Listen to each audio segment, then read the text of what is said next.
दावत में अचानक बिजली चली गई। किसी ने अंधेरे का फायदा उठाकर मुझे दीवार से लगाकर जोर से चूमा। जैसे जैसे हमारा रिश्ता गहराता गया तभी बिजली वापस आ गई। लूसिया तुरंत शर्माते हुए मेरे कंधे पर सिर रख बैठी। सब लोग हमारी तरफ देखकर हंसी रोक नहीं पाए, जैसे हम जुड़वा बच्चे हों जो कहीं भी साथ रहते हैं। बाद में जब पिता ने मुझे शादी के लिए साथी चुनने को कहा तो मैंने बिना किसी हिचकिचाहट के लूसिया को ही चुना। शादी के बाद लूसिया ने मेरी खूब देखभाल की, लेकिन जब लूसिया मर गई तभी मुझे पता चला कि उसने कभी मेरे गोद लिए भाई को नहीं भूला। उसने अपनी बड़ी बीमा राशि का लाभार्थी गोद लिए भाई को बनाया था और एक खास कमरा भी बनवाया था जहां वो गोद लिए भाई से छुपकर मिलती थी। और जब मैंने इन वर्षों में उसने अपने यादी को लिखी हुई प्रेम पत्रें और हर महीने बिना रुके बड़े पैमाने पर भेजे गए पैसे देखे तो मेरी आंखें धुंधली हो गईं। जब मैं फिर से आंखें खोली तो मैंने पिता का अभी भी जवान चेहरा देखा। बेचन, तुमने सोच लिया है कि किसे चुनना है? मैं इतना हैरान था कि चारों बच्चे बड़े हो चुके हैं और तुम्हें भी शादी कर लेनी चाहिए।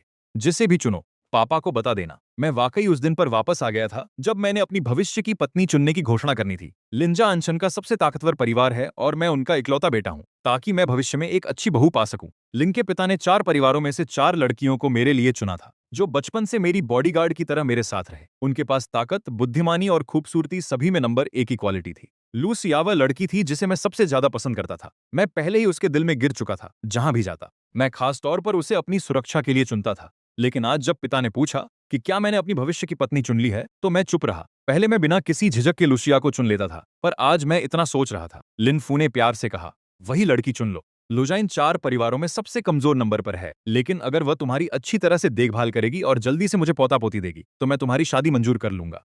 मैं अंदर से हंस पड़ा, क्योंकि पिछले जन्म में लूसिया ने मुझे छूने तक नहीं दिया था और उससे भी बढ़कर उसका दिल हमेशा लिन्नासान के लिए धड़कता था। नहीं, मेरे पास पहले से ही कोई और विकल्प है।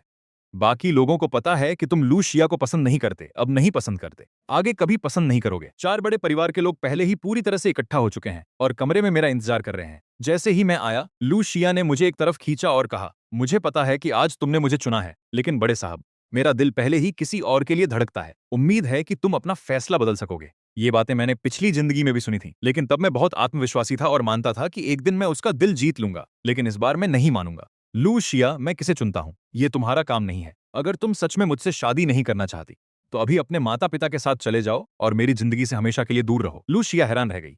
ये पहली बार था जब मैं उससे इस तरह की भाषा में बात कर रहा था। पहले मैं हमेशा उसके हर मन की बात मानता था। अब कुछ कहने की जरूरत नहीं, मैं अंदर चला जाता हूँ। लूशिया, उम्मीद है कि मेरा ये फैसला तुम्हें खुश करेगा। उसे चुप देख मैं बिना मुड़े ही लिविंग रूम में चला गया। ये आखिरी बार था जब मैं 4 बड़े परिवारों के सामने अपनी शादी का मामला उठा रहा था। सब लोग सांस रोके एकदम स्थिर होकर मुझे देख रहे थे। सामने बैठी लुशिया ने गंभीर चेहरा बनाकर कहा, बड़े साहब, कृपया मेरे कहे हुए बारे में सोचो और फिर अपना फैसला लो। उसकी बेचैन नजरें देखकर मेरा दिल थोड़ा दुखा। लगता है कि वह सच में मुझसे शादी नहीं करना चाहती और बेहतर है कि लू परिवार हमलिम परिवार जैसे बड़े सहारे को खो दे। उसे ऐसा देखकर मैं काफी घबराया। लूसिया, तुम तो पहले से ही जानती थी कि बड़ा साहब तुम्हें चुनेंगे, फिर भी पीछे से ऐसा क्या बोलती रही? चेन रान ने भी होंठ दबाए हुए कहा, हम तो पहले ही उम्मीद छोड़ चुके थे, है ना जिनशिया? मैंने वंजिस हा को देखा। चारों में मुझे सबसे कम पसंद वही थी, लेकिन जब भी कोई दिक्कत होती सबसे पहले वही आती थी। भले ही वो तीखी और चालाक हो, चारों में सबसे काबिल वही थी। पिछली जिंदगी में उसने 10 साल से भी कम में दुनिया की सबसे अमीर बन गई थी। अब जब भगवान ने मुझे दूसरी मौका दिया है तो मैं सबसे अच्छा ही चुनूंगी। मैं बोल ही रही थी कि अचानक आंगन में किसी जानवर की गर्जना सुनाई दी। तुम क्या कर रहे हो? तुम्हें कितने महंगे हैं? तुम्हें पता है? पारदर्शी खिड़की में से सबने देखा कि लिन नानशान घबराते हुए एक आदमी से माफी मांग रहा था। माफ कीजिएगा, मैंने जानबूझकर ऐसा नहीं किया, मैंने अभी देखा ही नहीं था। तुम्हें क्या हुआ? आंखें हैं ही नहीं क्या? कौन हो तुम जो इतनी घटिया कपड़े पहन के आए हो मिस्टर लिन की बर्थडे पार्टी में? क्या तुम्हें बर्दाश्त नहीं हो रहा? जैसे ही उसने हाथ उठाया कि लिन नानशान पर वार करे, सोफे पर बैठे लुशिया भागी बाहर। शू जिंग और चेन रान को भी लगा कि उनकी कोई उम्मीद नहीं, इसलिए वे वंजिसा को लेकर मजा देखने चल पड़े। जाने से पहले वंजिसा ने मुझे एक नजर मारी। उसकी खूबसूरत आंखों में कुछ अनजानी सी भावनाएं थी। वह थप्पड़ नहीं पड़ा। शीये परिवार के नवाब ने लूशिया और उसके साथियों को देखते ही हाथ वापस खींच लिया। लू मिस, किसने तुम्हें उसे मारने की इजाजत दी? तुम्हें पता है वो कौन है? वो भी मिस्टर लिन है, लिन परिवार के दूसरे बेटे। लिन बेचैन के भाई, क्या तुम्हें आंखें नहीं है? वह आदमी देखकर कि लूशिया इतनी गुस्सा है, माफी मांगकर जल्दी से मुड़ गया। उसने पीछे मुड़कर कमरे में मेरी तरफ देखा। माफ करना, क्या मैंने तुम लोगों को परेशान कर दिया? मैं ध्यान नहीं दे पाया, बहुत अंधेरा था, मैंने तुम्हें नहीं देखा। तो वो और घबरा कर समझाने लगा। लूशिया ने उसकी हथेली को प्यार से थाम लिया। लिन नानशान, तुम भी लिन परिवार के छोटे मालिक हो। अगली बार अगर कोई तुम्हें तंग करे तो खुद को और ज्यादा तकलीफ मत देना। ये सुनकर मैं ठठेरा। लिन नानशान तो बस उस दिन से बचपन में मेरे पिता ने मुझे अकेला नहीं छोड़ने के लिए गोद लिया हुआ अनाथ बच्चा है। इन सालों में मैंने जो कुछ भी इस भाई को देना था दे दिया। अब लूशिया को भी मैं नहीं चाहता, सब कुछ उसे दे देता हूँ। मैंने दोनों पर से नजरें हटा ली। दिल थोड़ा धड़क उठा। लीन उपाध्यक्ष ने सबके चेहरे के भाव एक बार देखा और हल्की खांसी की। बेचैन चुनो, ठीक है, मैं चुनता हूं वेंझिशा। ये बात सुनकर वहां मौजूद सभी माता पिता स्तब्ध रह गए। लू परिवार के माता पिता के चेहरे खराब हो गए, जबकि वेंझिशा के माता पिता बेहद खुश थे। लीन उपाध्यक्ष ने भी भौहें चढ़ाते हुए कहा, वेंझिशा वो लड़की, तुम तो हमेशा कहते थे कि तुम उसे पसंद नहीं करते, कहती थी कि वो हमेशा तुम्हें सताती है। शादी के बाद वो मुझे सताएगी नहीं क्या? नहीं नहीं नहीं, बिल्कुल नहीं। हम उसे कहेंगे कि वह तुम्हारे साथ अच्छा व्यवहार करे। हाँ, आज की बात फिलहाल मैं नहीं कहना चाहता। कृपया आप लोग अभी चारों को मत बताना। शादी अगले महीने है, दुल्हन समय पर आ जाए, बस इतना ही चाहिए। सभी ने सिर हिलाकर हामी भरी। मुझसे भी कोई विरोध करने की हिम्मत नहीं कर रहा था। बातों की डिटेल्स फाइनल होने के बाद सब धीरे धीरे चले गए। जैसे ही मैं आंगन में पहुंचा, लिन नानशान जल्दी से माफी मांगने लगा। भाई माफ करना, मेरी गलती थी। मैंने अभी जो हलचल मचाई वह नहीं करनी चाहिए थी। मुझे कमरे में छुप जाना चाहिए था और बाहर नहीं आना चाहिए था। लेकिन बाहर बहुत भीड़ भाड़ थी, मैं कुछ भी कह नहीं पाया और लीन नानशान पहले ही घबराने लगा था। जो लोग नहीं जानते थे वे सोचते कि मैंने उसके बड़े मालिक को परेशान किया है। लीन नानशान जानबूझकर ऐसा नहीं कर रहा था। तुम्हारे लिए मैं लू सिया की तरफ से उसे बचाऊंगा। मुझे पता है कि हमारी सगाई तय है। बस तुम लीन नानशान के साथ थोड़ा अच्छा व्यवहार करने का वादा करो। मैं तुम्हारे साथ शादी करने को तैयार हूं। लीन नानशान का शादी करने को तदल गया। वह लू सिया के पास छिपकर लगातार कांप रहा था। मैं मुस्कुराया। मुझे खुद भी नहीं पता था कि मैंने क्या किया था कि लू सिया ने गलती से सोच लिया कि मैं उसे तंग कर रहा हूं। उसकी परिवार ने तुम्हें कपड़े खरीदने के लिए पैसे नहीं दिए। तुम ऐसे पहनकर बाहर आई हो, लोग क्या सोचेंगे? जो लोग नहीं जानते वे सोचेंगे कि हमारा लीन परिवार तुम्हें परेशान करता है। भाई की बात खत्म होते ही एक आदमी सीधे मेरी तरफ दौड़ पड़ा। लिन बेचैन, मर जा। मैं तुम लोगों लिन परिवार को सबको खत्म कर दूंगा। मैंने एक नजर में पहचाना कि वो आदमी लिन परिवार का दुश्मन, चेन ग्रुप का चेयरमैन सुन ली है। चेन ग्रुप को लिन परिवार ने दबा दिया था और वो दिवालिया हो गया था। तब से उसकी हालत ठीक नहीं है। पिछली जिंदगी में भी उसने मुझे बैठा कर दिया था। वो मुझ पर दौड़ रहा था। मेरा पहला ख्याल था लूशिया की तरफ देखना, लेकिन वो पिछली जिंदगी की तरह ही लिन नानशान को अपने गोद में कसकर पकड़ रही थी। जल्दी हटो लिन नानशान, डरो मत। अगली ही पल तेज चाकू मेरी बाजू पर आ गिरा कि लिन नानशान उसके आलिंगन से निकल चुका था। शिया जी, तुम मेरे बॉडीगार्ड हो, मुझे कैसे छोड़ सकती हो? भाई तुम घायल हो गए हो, मार डालो उन्हें। तुम लोगों लिन परिवार को सब खत्म कर दो। लिन नानशान दौड़ा, सुनली चाकू लहराने लगा और जब वो शिया को चोट पहुंचाने वाला था तो लू शिया सीधे उसके ऊपर गिर पड़ी। लिन नानशान सावधान, वो चाकू लू शिया की पीठ पर मारने वाला था। सेंचम पूरी तरह से हड़कंप मच गया। किसी ने चिल्लाकर कहा, लिन साहब की सुरक्षा करो। जब मैं समझ ली कि नजरें फिर से मुझ पर टिक गईं, उसने चाकू उठाया और मुझे मारने ही वाली थी। मैंने आंखें बंद की और चिल्लाया, लूशिया, क्या तुम भूल गई हो कि तुम मेरी बॉडीगार्ड हो? चाकू फिर से नीचे आने वाला था कि एक औरत ने जोर से मुझे अपनी बाहों में लगा लिया। मैं उठाकर देखा तो वो औरत थी वेनझिशिया। उसका नखरा बड़ा साफ था। उसने कहा, क्या तुम पागल हो? चुपो। अगली ही पल उसने मुझे छोड़कर सून ली से भिड़ गई। अब मुझे साफ दिख रहा था कि वो कौन है। वो मुंह से कह रही थी कि वो चाहती है मैं जल्दी मर जाऊं, लेकिन जब खतरा आया तो सबसे पहले जो मेरी मदद को आया वही था। उसकी ताकत लूशिया से कम नहीं थी। उसने कुछ ही देर में सून ली को काबू कर लिया, लेकिन वो भी थोड़ा घायल हो गया था। मैं आगे बढ़ने वाला था कि उसने उठकर मेरा नाम लेकर मेरी बाजू खींची। चुन, मैं ठीक हूं, तुम जिंदा रहो, ये काफी है। ये कहकर वो बिना मुड़े चली गई, लेकिन मेरा दिल उसी वक्त उसके लिए झुक गया। तभी मेरे कानों में लिन नानशान की आवाज आई। मैंने ऊपर देखा तो लू शिया उसे बचाते हुए आ रही थी। भाई तुम ठीक हो ना? मैंने पूछा। शिकायत मत करना शिया दीदी से, उसने बस इसीलिए मेरी पहले रक्षा की क्योंकि मैं उसके करीब था। उसने कहा, माफ करना बड़े मालिक।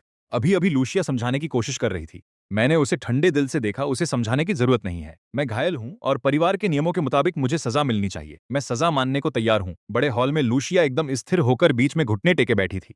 उसकी पीठ पर चाकू का जख्म था। लिन नानशान पास खड़े होकर उसकी घायल पीठ को देख रहा था, अपने होंठ कसकर दबाए हुए। शू जिंग और चेन रान पास खड़े थे। थोड़ा दया आ रही थी। बड़े मालिक, हम भी आपके बॉडीगार्ड हैं। आपकी चोट हमारी गलती है। सिर्फ शूशिया को सजा देना ठीक नहीं है। हाँ बड़े मालिक, हमें भी सजा मिलनी चाहिए। मैं सोफे पर बैठा था। घर का डॉक्टर मेरे जख्म की सफाई कर रहा था। सफाई के दौरान जख्म से तेज दर्द पूरे शरीर में फैल गया, लेकिन ये दर्द मेरे दिल के दर्द के सामने कुछ भी नहीं था। मैंने ऊपर उठकर जमीन पर घुटने टेके उस औरत को एक नजर से देखा और ठंडे लहजे में बोला, जब ये सब हुआ तुम दोनों वहां नहीं थे, इसलिए तुम दोनों को माफी दी जाएगी। लेकिन लूशिया ने मुझे चोट पहुंचाई है, मैं उसे सजा दूंगा।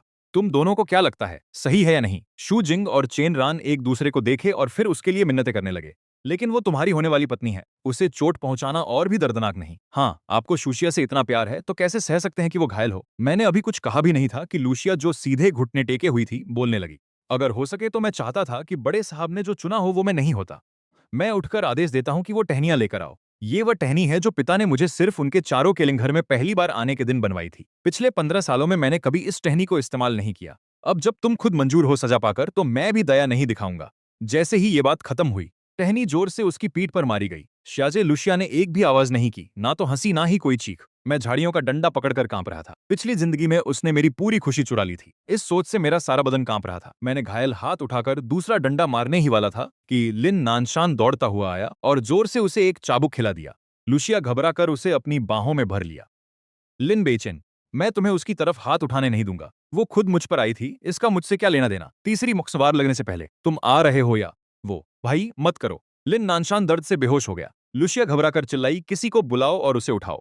लिन नानशान, तुम ठीक रहना। वो लिन नानशान को सहारा देकर ऊपर ले गई और घर के बीचों बीच खड़े फैमिली डॉक्टर पर चिल्लाई, तुम तुरंत ऊपर आओ। अगर लिन नानशान को कुछ हुआ तो तुम्हें माफ नहीं करूंगी। डॉक्टर ने मुझे एक नजर देखा और डर के मारे सांस तक रोक ली। मैं कुछ नहीं बोला तो डॉक्टर उसकी बात मान गया। मैंने डंडा जमीन पर फेंका और अपने बाह के फटे हुए घाव को देखते हुए कहा, पापा ने जो 1000 साल पुराना औषधि दिया था वह लेकर आओ। क्या हमें शिया की सेहत सुधारनी है? तुम वो गलती मान भी लेगी। नहीं तो उसे वीन परिवार के पास भेज दें, वीन झिशा के पास। झिशा वो लड़की है, तुम्हें तो वही सबसे कम पसंद नहीं। अगले दिन सुबह मैंने अपने लोगों को कहा कि लूसिया से जुड़ी सारी चीजें निकाल कर फेंक दो। मालिक, ये तो आपकी सबसे कीमती चीजें हैं, अब नहीं चाहिए। मैंने उन्हें पकड़कर कहा, फेंक दो, मैं तो बस कपड़े बदलकर वीन झिशा से मिलने जा रहा हूं। मालिक, दूसरा मालिक दरवाजे पर घुटने टेके हैं। मेरी भौहें तनी और चेहरा काला पड़ गया। भाई, कल रात जो हुआ उसकी जिम्मेदारी मेरी है। कृपया गुस्सा मत हो। शिया दीदी को दोष मत देना, ठीक है? मैं उसकी तरफ से माफी मांगता हूँ। वो सीधा दरवाजे के पास घुटने टेके खड़ी थी। उसकी डरती हुई शक्ल देखकर मेरी भौहें और भी तनी। लिन नानशान, तुम्हारा ये नाटक कब तक चलेगा? और जारी रखा तो मजा नहीं आएगा। मैं उसके पास से निकल कर जाने लगा, लेकिन उसने मेरा टखना पकड़ लिया। नहीं भाई, अगर तुम शिया दीदी को माफ नहीं करोगे तो मैं नहीं जाऊंगा। तुम सच में क्या चाहते हो ये मत भूलो। आज तक जो कुछ भी तुम्हारे पास है वो सब मैंने तुम्हें दिया है। मेरी बिना तुम कुछ भी नहीं हो। और फिर तोलिंजा का दूसरा बेटे होने की बात छोड़ो। हाँ, तुम्हें क्या लगता है मुझे इस दूसरे बेटे की औकात की फिक्र है? लोग तो बस मुझे तुम्हारा नौकर समझते हैं। मैं आज तुम्हारे पास इसीलिए आया हूँ ताकि तुम वो पसंद करता है वो मैं हूँ। वो सिर्फ मुझसे शादी करना चाहता है। मैं तुम्हारे लिए इतने सालों से सहारा बनी रही। तुमसे बस इतना ही तो मांगती हूँ। इतना मुश्किल नहीं होगा ना? आखिरकार उसने अपना असली चेहरा दिखा दिया। पिछली जिंदगी में मेरी मौत तक मुझे लिन नानशान का असली चेहरा समझ में नहीं आया था, लेकिन जब ध्यान से सोचा तो पता चला कि मेरा ये तथाकथित भाई शुरू से ही कोई असली शख्स नहीं था। इतने सालों तक उसने खुद को पीड़ित दिखाया। मैं सोचती रही कि वो खुद को कमतर समझता है, लेकिन ये सब झूठ था। वो खुद को पीड़ित बनाकर लूसिया का दिल जीतना चाहता था। अफसोस कि लूसिया को समझ नहीं आया। छोड़कर एक बेबस और बेजाड़ गोद लिए बेटे को चुना। अगर मैं कहूं कि मैं ऐसा नहीं चाहती तो? तुम एक दत्तक पुत्र हो, तुम्हें मुझसे कुछ मांगने का हक नहीं है। अगर लंजा में रहना है तो ठीक से रहो, वरना 4 बड़े परिवारों में से कोई भी तुम्हें अपनी बहू नहीं बनने देगा। उसकी आंखों में एक ठंडी चमक चमकी। लिन्नासान ने मेरी टखने को कस के पकड़ लिया। तुम इतने कड़े हो तो मुझ पर गुस्सा मत करना। उसकी 10 उंगलियां मेरे टखने में गहराई तक घुस गईं। मुझे बहुत दर्द हुआ। मुझे छोड़ो। मैं जोर से उसे ठेलने ही वाला था कि लिन्नासान का शरीर सीधा सीढ़ियों की तरफ लुढ़क गया। मेरी बाहें बहुत दर्द कर रही थीं। मैं अभी संभला भी नहीं था कि लूसिया बाहर से दौड़ती हुई आई। लिन्नासान, तुम कैसे हो? लिम्बेचन, तुमने काफी किया। अगर तुमने लिंसान पर फिर हाथ उठाया तो मैं कसम खाती हूं कि मैं तुमसे कभी शादी नहीं करूंगी। मैंने नहीं किया, वो खुद है और मानने से इनकार कर रहा है। तुम सच में बहुत बेतुके हो। मैंने खुद देखा कि तुमने उसे सीढ़ियों से धक्का दिया और तुम अभी भी बहाने बना रहे हो। मेरे भाई शाजे, मुझे दर्द नहीं हो रहा, हड्डी टूट गई है। डर मत, तुम्हें अस्पताल ले जाऊंगी। जाते हुए उसने यूनन लिंचलो के कूड़ेदान में उसके बारे में पड़े सामानों को देखा। सब बाहर निकालो, उसने ठंडी हंसी के साथ कहा। अभी शादी भी नहीं हुई, फिर मेरी चीजें शादी के कमरे में डालने की इतनी जल्दी क्यों है? लिन बिचेन, मैं तुम्हारे साथ शादी करूं भी या नहीं ये तो देखना पड़ेगा। मिस लू, ये सब माल मालिक ने मुझे फेंकने को कहा है। बस करो, मेरे पास ये बकवास सुनने का टाइम नहीं है। लू शिया ने लिन नानशान का सहारा लेकर बिना मुड़े चले गए, लेकिन उसने नहीं देखा कि लिन नानशान के होठों पर एक हल्की सी मुस्कान थी। लेकिन मैं साफ साफ देख सकता था वो मुस्कान मैंने नीचे देखा, अपने पैर पर लगे जख्म को। लेकिन लू शिया मेरी झपकी भरी नमकीन आंखों से शादी के दिन गिन रही थी। मैं सच में देखना चाहता था कि शादी के दिन जब उसे पता चले कि जिसे वो की क्या प्रतिक्रिया होगी। लू शिया ने 3 दिन अस्पताल में लिन नानशान का साथ दिया और इस 3 दिन मैं उसे कहीं नहीं देख पाया। चौथे दिन जब मैं लिन फू से शादी के दिन की तैयारियों पर बात कर रहा था, तभी लू शिया दौड़ती हुई अंदर आई। बड़े मालिक लिन बाफू, मुझे आपसे कुछ कहना है। हम खाना खा रहे हैं, बात खाना खत्म होने के बाद करो। नहीं, मैं इंतजार नहीं कर सकती। बड़े मालिक, मैं जिस शख्स से प्यार करती हूँ वो तुम नहीं हो। 4 दिन बाद की शादी में मैं तुम्हारे साथ नहीं जाऊंगी। ये सुनकर लिन फू कुछ पल के लिए ठिठका गया। तुम नहीं जानते। बेई चेन ने मेरे बात काटते हुए भौएं उठाई और लू शिया की तरफ देखा। मुझे फर्क नहीं पड़ता तुम्हें पसंद है या नहीं, बस 4 दिन बाद की शादी में तुम समय पर आ जाना। मैं नहीं आऊंगा, मैंने कहा ना कि मैं तुम्हारे से शादी नहीं करूंगा। अगर तुम उसे इतना पसंद करती हो तो मैं भी उसे शादी करने दूंगा। 7 दिन बाद हम दोनों की शादी एक साथ होगी। तब मैं चाहता हूँ कि तुम अपनी आंखें खोलकर देखो कि वह किसी और से शादी कर रहा है। दादाजी, ये सब क्यों? क्यों जबरदस्ती करना जरूरी है? क्या लीन परिवार के पास ताकत है, इसलिए वो जो चाहे कर सकते हैं? तुम अनदेखा कर सकते हो। तुम उसे लेकर कहीं दूर भाग सकते हो, अपनी मनचाही जिंदगी जी सकते हो, लेकिन लू परिवार की अंश में कितनी देर तक जिंदगी रहेगी, ये कहना मुश्किल है। मेरी सख्ती के सामने लू शिया की आंखों में एक तीखी नफरत चमकी। ठीक है, मैं तुमसे शादी करती हूँ, उसने दांत पीसते हुए हामी भरी। लू सिया के जाने के बाद लिन फू ने असमंजस में पूछा, बेचैन, ये सब क्यों? तुम तो कह रहे थे कि तुम जीशिया से शादी करोगे, फिर लुशिया को क्यों तंग कर रहे हो? वो मुझसे कुछ लेना चाहता है।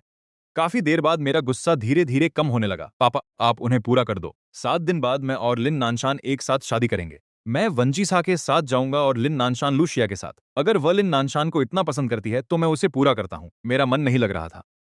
मैं उठकर रेस्तरां से बाहर निकला और आंगन में एक दूसरे को कसकर गले लगाते हुए दोनों को टकरा गया। लूशिया रो रो के लगभग सांस ही नहीं ले पा रही थी। उसके चेहरे पर आंसू फैल गए। माफ करना, ये मेरी कमी है।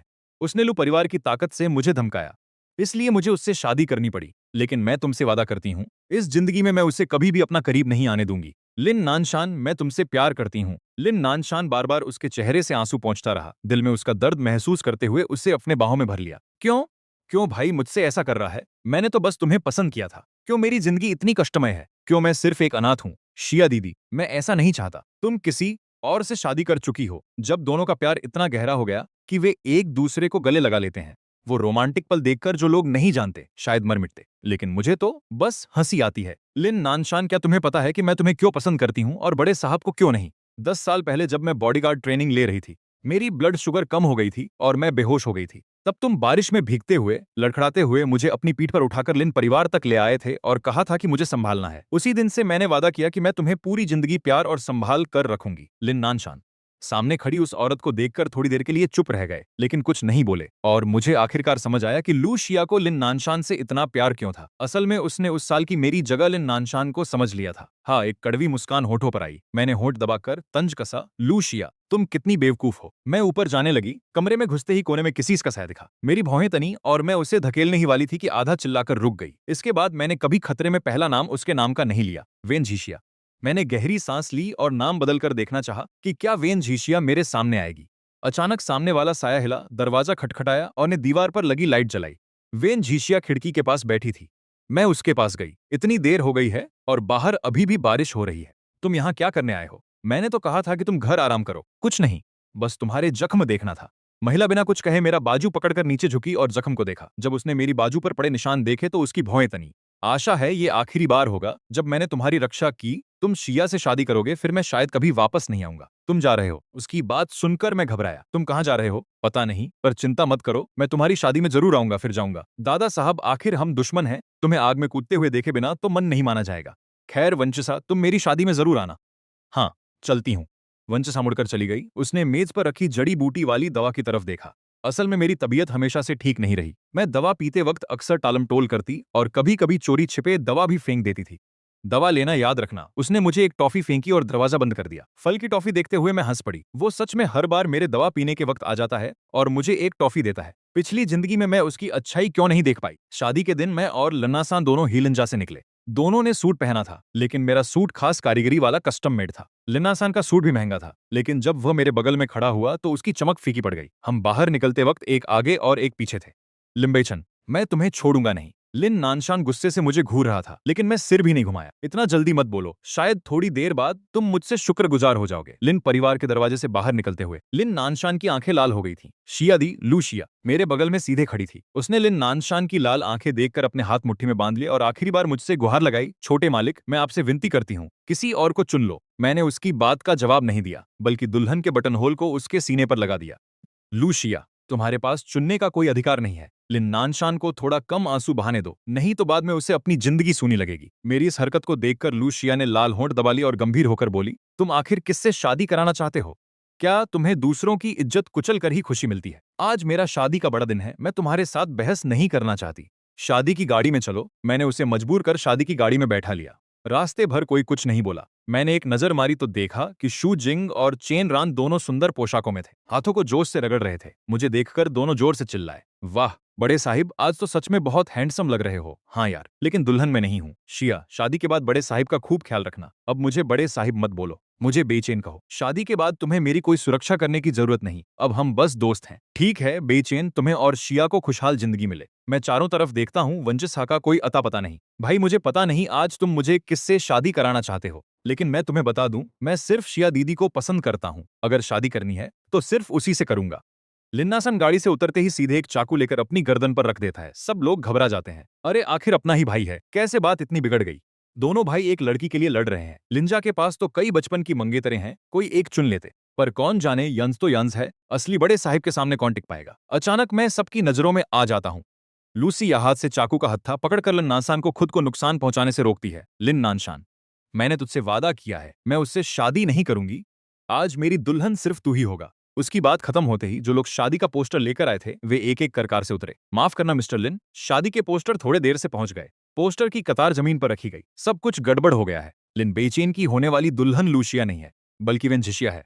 हाँ, असल में लिन बेचैन की दुल्हन लूशिया नहीं, बल्कि लिन नानशान लूशिया से शादी करने वाला है। तो फिर उसने खुदकुशी करने की क्या जरूरत थी। वहां मौजूद सब लोग हैरान रह गए। लू शिया ने लिन नानशान का हाथ थामना थोड़ा छोड़ दिया और फिर ऊपर उठकर देखा। मेरे पीछे लगे पोस्टर पर दूल्हे का नाम लिन बेचैन था और दुल्हन के तौर पर बड़े अक्षरों में वेन झिशिया लिखा था। तुम आज जिससे शादी करने वाले हो वो मैं नहीं हूँ। कोने में खड़ी वेन झिशिया जो खूबसूरत गाउन पहने धीरे धीरे बाहर आई। पोस्टर पर नाम देख उसकी भौं थोड़ी उठ गई और होठों पर हल्की मुस्कान आई। बड़े साहब, आप सच में गंभीर हैं। मैं उसके पास गया, घुटने टेकने की चिंता करते हुए बोला, मैं गंभीर हूँ झिशिया। आज मेरी दुल्हन सिर्फ तुम ही हो। अगर तुम मुझसे शादी करने को तैयार हो तो ये शादी का गाउन पहन लो और मेरी सच्चाई देखो। वेन झिशिया ने लगभग बिना हिचकिचाहट के सिर हिला दिया। मैं तैयार हूँ। वेन झिशिया मेरी तरफ देखकर अपनी खूबसूरत तीरनुमा भौहें थोड़ी ऊपर उठाई। बड़े साहब को कोई पछतावा नहीं, बिल्कुल नहीं। मैंने हाथ बढ़ाया और कहा कि उसने मेरा बांह पकड़ी। मेरा जन्मदिन है और उस दिन जो मैंने चुना है वो तुम हो, फिर पछतावा कैसे होगा। तुम क्या कह रहे हो लूशिया? तुम्हारा चेहरा अचानक खराब हो गया। बड़े साहब, क्या तुम्हें पता है तुम क्या कह रहे हो? तुम्हें जो शादी करनी है, क्या वो मैं नहीं हूं? दो परिवारों की शादी बड़ी बात होती है, इसे हल्के में नहीं लेना चाहिए। अब तो पूरी डार्क सिटी के लोग यहाँ हैं। अगर तुम सच में हंगामा करोगे तो इसे संभालना मुश्किल हो जाएगा। लूशिया, मैंने कब कहा कि मैं तुम्हारे से शादी करना चाहता हूँ? क्या तुम हमेशा से मेरे से शादी नहीं करना चाहती थी? मैं तुम्हारी मनोकामना पूरी करता हूँ। मैं तो बस ठहरा हुआ था। ध्यान से सोचूं तो इन दिनों मैंने कभी नहीं कहा कि मैंने जो चुना है वही है वो। तुमने आज सुबह मुझे ये बटन होल क्यों पहना दिया? क्या इसलिए क्योंकि मैं दुल्हन हूँ? हाँ, तुम आज दुल्हन हो, लेकिन मेरी दुल्हन नहीं। मेरी नजर पास ही खड़े लिन नानशान पर थी। अभी थोड़ी देर पहले जो हंगामा हुआ था उससे वो थोड़े परेशान लग रहे थे। लूशिया, चूंकि तुम और मेरा भाई एक दूसरे को पसंद करते हो और एक दूसरे से प्यार करते हो तो मैं तुम्हें खुश करने देता हूँ। आज सिर्फ मेरी और वेन झिशिया की शादी नहीं है, बल्कि तुम्हारी और लिन नानशान की भी शादी है। दोनों शादियां एक साथ हो रही हैं। मेरे पापा ने भी मंजूरी दे दी है। उम्मीद है तुम मेरे भाई का अच्छे से ख्याल रखोगी। सच में? लिन नानशान भावुक होकर आंसू रोकते हुए लू शिया का हाथ पकड़ते हैं। आवाज तक नहीं निकाल पा रहे। भाई, तुम सच में मेरी और शिया दी की शादी को मंजूर कर रहे हो? हाँ, मैं पक्का कहता हूँ। लेकिन मेरी ये बात सुनकर लू शिया का चेहरा और भी गंभीर हो गया। ठीक है लिन बेचैन, याद रखना आज जो कुछ भी होगा वो तुम्हारे फैसले की वजह से होगा। बाद में मत पछताना। शिया, तुम्हें लगता है बेचैन को पछतावा होगा? वेन झिशिया ने बड़ी ही आत्मविश्वास से मुझे अपनी बाहों में ले लिया। तुम्हारे घर की बात हो तो तुम्हारी लू फैमिली हमारी वेन फैमिली से मुकाबला नहीं कर सकती, और शक्ल सूरत और काबिलियत की बात हो तो तुम मुझसे कहीं कम हो। तुम्हें क्यों लगता है बेचैन मुझे चुनकर पछताएगा? ये सुनकर लूशिया चुप हो गई। वेन झिशिया के आत्मविश्वास को देखकर मैं मुस्कुराया। तो मेरी दुल्हन, जल्दी से अपनी शादी की पोशाक बदलो। पोशाक बदलने के बाद तुम्हें समारोह में जाना होगा। दोनों हाथ में हाथ डाल मुड़कर चले थी कि लिन नानशान ने उसका हाथ पकड़ लिया। शिया दीदी, तुम कहां जा रही हो? क्या तुम मुझसे शादी नहीं करना चाहती? नहीं। लू शिया ने कदम रोककर उस आदमी की तरफ देखा जो उसके बगल में खड़ा था। उसका ये रूप देखकर दिल को दया आ रही थी। सच कहूं तो बचपन से ही उसे लिन नानशान से सहानुभूति थी। उसे लगता था कि वो बहुत बेचारी है, उसके पास कुछ भी नहीं है, इसलिए वो हमेशा मुझसे, जो कि ऊपर से ऊपर था, नफरत करती थी। मैं तुमसे शादी करूंगी, हम शादी कर रहे हैं। अगर लिन बेचैन को कोई पछतावा नहीं होगा तो मुझे भी कभी पछतावा नहीं होगा। नहीं पता वो खुद को दिलासा दे रही थी या किसी और को। लू शिया ने गहरी सांस ली, लिन नानशान का हाथ थामा और होटल के लॉबी में कदम रखा। दोनों शादी की रस्में अलग अलग हॉल में हो रही थीं। मैं आखिरकार लिन परिवार का इकलौता असली वारिस था। शादी की सजावट और दावत दोनों ही नानशान की शादी से कई गुना ज्यादा शानदार थी। वेन झिशिया, क्या आप लिन बेचैन से शादी करने को तैयार हैं? लूशिया, क्या आप लिन नानशान से शादी करने को तैयार हैं? होस्ट लगभग एक साथ बोले। वेन झिशिया ने जल्दी से कहा, मैं तैयार हूं, मैं तैयार हूं। लेकिन लूशिया चुप रही। उसकी नजरें हमेशा सामने के स्टेज पर टिकी थीं, जहां मैं सूट में बेहद स्मार्ट लग रहा था, मगर किसी और लड़की से शादी करने वाला था। उसका दिल पूरी तरह उलझन में था।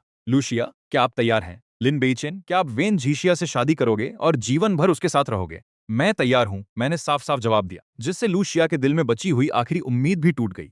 उसे लगा था कि मैं मजाक कर रहा हूँ। उसे लगा था कि आखिरी पल में मुझे पछतावा होगा, पर अफसोस मैं ऐसा नहीं किया। शिया दीदी, तुम क्या सोच रही हो? जल्दी से जवाब दो। लिन नानशान बहुत बेचैन था। लू शिया ने नजरें हटाई और धीरे से कहा, मैं तैयार हूँ। लिन नानशान ने कहा, तो तुम्हारा क्या? मैं भी तैयार हूँ, लू शिया ने जवाब दिया। लिन नानशान बेसब्र होकर बोला। लिन नानशान ने कपड़े बदलकर बाहर आया। लू शिया के साथ टोस्ट करने के लिए तैयार था, लेकिन उसने देखा कि जो मेहमान पहले हॉल में बैठे थे वे सब मेरी तरफ आ रहे थे। शादी तो दोनों की है, पर फर्क बहुत ज्यादा है, किसी ने कहा।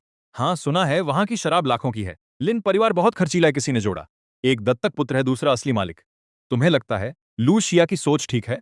अच्छे खासे बड़े मालिक को छोड़कर दत्तक पुत्र को क्यों चुन रही है? किसे पता। सुना है बड़े मालिक ने उससे कई सालों तक पीछा किया, लेकिन उसने एक भी बार नजर नहीं उठाई। देखना बाद में पछताएगी या नहीं। मेहमान बातें करते हुए दूसरे हॉल में चले गए, जहां उन्होंने मैं और वेन जिया को टोस्ट किया। लिन नानशान और लू शिया वहीं खड़े रहे, अपनी शादी वाले हॉल को धीरे धीरे खाली होते देख रहे थे। दोनों के चेहरे कुछ उदास थे। माफ करना शिया बहन, लिन नानशान ने कहा, अगर मैं न होता तो तुम इस हालत में नहीं होती। लिन नानशान ने अपनी नाक दिखाते हुए माफी मांगी। कोई बात नहीं, मैं तुम्हें दोष नहीं देता। तुम्हें भी क्यों नहीं? अगर वो नहीं होता तो तुम पहले ही बड़े साहब से शादी कर चुकी होती। सिया, तुम्हें पता है तुमने अपने हाथों से हमारे लू परिवार का भविष्य बर्बाद कर दिया है। माँ, ऐसा मत कहो। अब मैं लिन नानशान से शादी कर चुकी हूँ। लिन बेइचेन ने भी किसी और से शादी कर ली है। सब कुछ तय हो चुका है। मुझे कोई पछतावा नहीं है। मैं उस वक्त डर गई थी कि लिन बेइचेन पछताएगा और बाद में मुझसे माफी मांगेगा। लूशिया ने मेरी तरफ देखा, जो दूर नहीं था। उसे लगा मैं उसकी तरफ देखूंगा, लेकिन मैंने उसकी तरफ एक भी बार नहीं देखा, बल्कि खुशी से मुस्कुराया। लूशिया ने सोचा कि शायद बहुत समय हो गया जब उसने मुझे इतनी खुशी से मुस्कुराते देखा था। शिया बहन, तुम्हें क्या लगता है, क्या तुम मुझसे शादी करके पछताओगी नहीं? तो चलो एक साथ जिंग को एक प्याला देते हैं। अगर वो नहीं होता तो हम दोनों भी आसानी से शादी नहीं कर पाते। मैं भाई हूं, इसलिए मुझे ही उसे एक प्याला देना चाहिए। ठीक है। लूशिया ने सिर हिलाया। वो पहले से ही बेसब्री से मेरी तरफ देखने लगी थी कि मैं पछतावे की कैसी शक्ल बनाऊंगा। लिन फू का बेटा शादी के मौके पर खुश था। उसने कुछ ज्यादा ही शराब पी ली थी और वंजसा का हाथ पकड़कर बार बार समझा रहा था, वन्याथो, मैंने तुम्हें मेरा अच्छे से ख्याल रखना, कभी भी बचपन की तरह उसे सताना मत। पापा, चिंता मत करो, मैं ऐसा बिल्कुल नहीं करूंगी। वंजसा ने मेरी तरफ कोमल नजरों से देखा। जब हम छोटे थे तो मैं उसे परेशान करता था, क्योंकि मुझे उसका पक्षपात पसंद नहीं था। मैं पक्षपात करता हूँ? मैं कहाँ पक्षपात करता हूँ? तुम ही तो बताओ। हम 4 लोग हैं। तुम सिर्फ रूशिया उस लड़की के लिए अच्छे हो। रोजाना भी तुम्हें मेरी तरफ ज्यादा देखता नहीं दिखता। अगर आगे भी तुम उसे पसंद करने की हिम्मत करोगे तो मैं सिर्फ जलन नहीं करूंगा। तुम्हारा मतलब है कि तुम पहले मुझे परेशान करते थे क्योंकि तुम मुझे लेकर जलते थे। कपड़े खरीदने की बात है। भाई, मुझे यकीन नहीं था कि वेन जीशिया हमेशा से मुझे पसंद करती रही है। मैं जवाब देने वाला था कि तभी लिन नानशान लू शिया के साथ सामने आ गया। उसे देखकर मेरी मुस्कान तुरंत जम गई। भाई भाई, तुम्हें कुछ चाहिए? धन्यवाद भाई, मुझे और शिया दीदी को तुम्हारे लिए एक गिलास रखना चाहिए। वैसे भी तुम्हें शादी मुबारक हो। लिन नानशान ने शराब का गिलास उठाकर एक घूंट पिया, लेकिन लू शिया ने बिल्कुल भी प्रतिक्रिया नहीं दी। उसकी नजरें वेन जीशिया के उस हाथ पर टिक गईं जो मुझसे लिपटा हुआ था। उसकी आंखों में ठंडक और कटुता थी। हाँ, तुम्हें भी शादी मुबारक हो। मैंने बिना भाव दिखाए एक घूंट लिया और फिर लूशिया की तरफ देखा। तुम्हें तो मुझे भाई कहना चाहिए। उसे समझ नहीं आ रहा था कि मैं इतना शांत और बेफिक्र कैसे हूं। वेन जीशिया ने मुझे मैं इतना शांत और बेफिक्र कैसे हूं।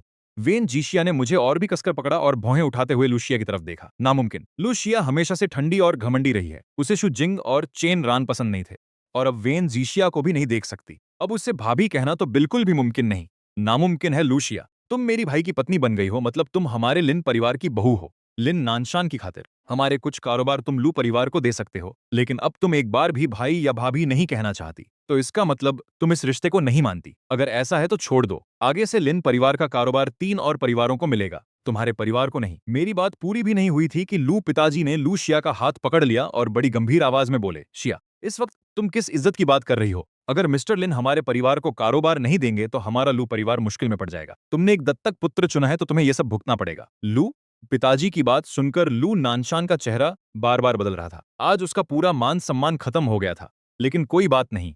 उसने आखिरकार 4 बड़े परिवारों में से एक की लड़की से शादी कर ली है। अब सब उसे एक अलग नजर से देखेंगे। बेटी, अब क्या सोच रही हो? लू पिताजी ने फिर कहा। लू शिया ने शराब का गिलास कसकर पकड़ा और चुपचाप 2 घूंट पीने के बाद आखिरकार बोल पड़ी, भैया भाभी, प्यारे भाभी जी। वेन झिशिया ने अपने गिलास को उठाकर खुशी से एक घूंट पी लिया। शादी खत्म होने के बाद मैं वेन झिशिया के साथ अपने घर वापस आ गई और लू नानशान सामान लेकर लू परिवार के घर रहने चला गया। जब वह सामान उठा रहा था, मैं पास ही खड़ी थी और लू शिया दरवाजे के पास खड़ी मुझे देख रही थी। बड़े साहब, अब मुझे बड़े साहब नहीं कहो। लू शिया, तुम अब मेरी बॉडीगार्ड नहीं हो। लू शिया कुछ कहने ही वाली थी, लेकिन मेरी बेरुखी देखकर उसने कुछ और कहने की इच्छा नहीं जताई। लू नानशान ने आखिरकार अपना सामान समेट लिया और लू शिया ने खुद उसका हाथ पकड़कर उसे घर ले जाने लगी। भैया, इन सालों में तुम्हारा बहुत शुक्रिया।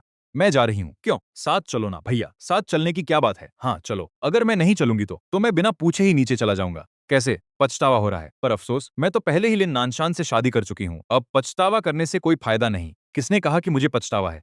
मैं लू परिवार के यहाँ इसलिए जा रही हूँ क्योंकि मेरे पास अपनी वजह है। जैसे ही मैंने कुछ कदम बढ़ाए, वेन झीशिया ने मेरा कमर पकड़ लिया। तुम्हें जाना चाहिए था वेन परिवार के यहाँ, लू परिवार के यहाँ नहीं है ना? बेइचेन, मैंने कहा था ना कि अगर तुम नटखट बने तो मैं जल जाऊंगी। महिलाओं की हल्की खुशबू से घिरी मैं मुड़ा और उसका कमर पकड़ लिया। अगर तुम्हें चिंता हो रही है तो मेरे साथ चलो। ठीक है, ठीक है, मैं तुम्हारे साथ चलती हूँ। चारों लोग दो गाड़ियों में बैठकर लू परिवार के यहाँ गए, लेकिन किसी ने ध्यान नहीं दिया कि मेरी गाड़ी के पीछे एक बड़ा ट्रक भी चल रहा था। दरवाजा खोलते ही कोई स्वागत के लिए नहीं आया। एक नौकर ने पूछा, लिन बड़े साहब आए हैं। लू के पिता और माता ने एक दूसरे को देखा और जल्दी से बाहर भागे।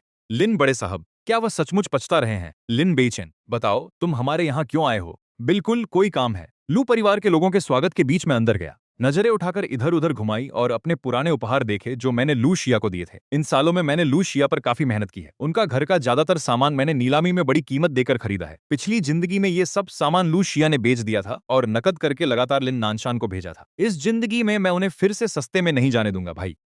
तुम लू परिवार आए हो तो असल में क्या करना चाहते हो? तुम तो वेन झीशिया से शादी कर चुके हो, फिर भी तुम शिया दीदी के लिए कुछ महसूस करते हो। लिन नानशान और मिंचुन दोनों बहुत परेशान होकर रंग ही पीला पड़ गया। पछतावा करने से कुछ नहीं होगा। लिन बेइचेन, मैं तुम्हें बता दूं, अगर मुझे याद सही है तो ये नीली और सफेद चीनी मिट्टी का फूलदान मैंने तुम्हें दिया था। मैं बिना किसी झिझक के लू शिया की बात बीच में काट दिया और उसे एक बार भी देखे बिना कहा। मेरी बात सुनकर वैन जीशा की आंखों में एक मुस्कान चमकी। शायद उसे समझ आ गया था कि मैं आज यहाँ क्यों आया हूँ। तुम्हारा मतलब क्या है? लू शिया ने अभी अभी पूछना शुरू किया था कि मैंने ताली बजाई। किसी को आओ, इसे यहाँ से हटा दो।